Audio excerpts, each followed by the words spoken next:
Pasaka Pelnrušķīte. Reiz kāds vīrs pēc sievas nāves vēlreiz apprecējās. Jaunā sieva bija iedomīga un nešmetna. Viņai auga divas tikpat iedomīgas un nešmetnas meitas kā viņa pati. Vīram arī bija meita, skaista, maiga un sirsnīga. Abas pusmāsas apskauda tēva meitu un izturējās pret viņu slikti. Māsas nicinoši saukāja meiteni par Pelnrušķīti. Kādu dienu karalis rīkoja pilī svētkus, lai atrastu sievu savam dēlam princim. Pamāte un pusmāsas priecīgas devās uz pili, bet Pelnrušķītei neļāva braukt līdzi.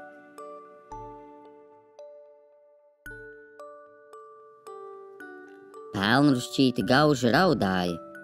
Viņa arī gribēja doties uz balli un iepazīties ar princi. Tad uzradās viņas krustmāte Feja, un vienā mirklī viss mainījās. Ar burvju nūjiņas mājienu Feja ietērpa meiteni brīnum skaistās drānās un pārvērta ķirbi lepnā karietē ar elegantu kučieri. Sulaiņi jau gaidīja Pelnrušķīti pie mājas durvīm.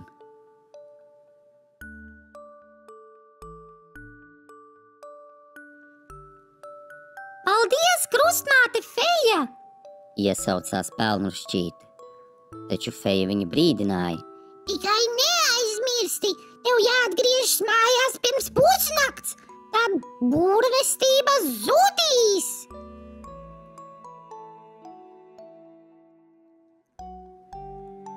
Kad Pelnrušķīte ieradās pilī, visus pārsteidza viņas daļums.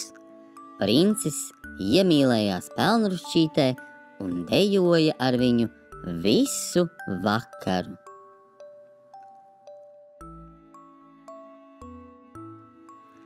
Kad pulkstenis sāka sist 12, Pelnrušķīte atminējās Fejas brīdinājumu un steidzās prom, bet skrienot pazaudēja viena kristāla kurpīti.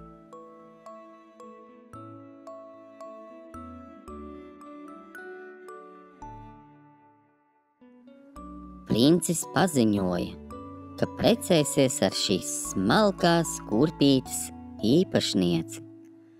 Kurpīti pielaikoja princeses, grāfienes, galma dāmas, arī Pelnrušķītes pusmāsas, taču nevienai kurpīte nederēja.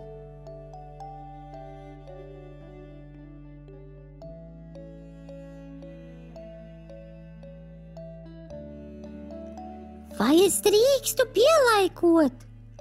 Pelnrušķīte bikli vaicāja, un visiem par pārsteigumu viņai kurpīte derēja kā uzlieta.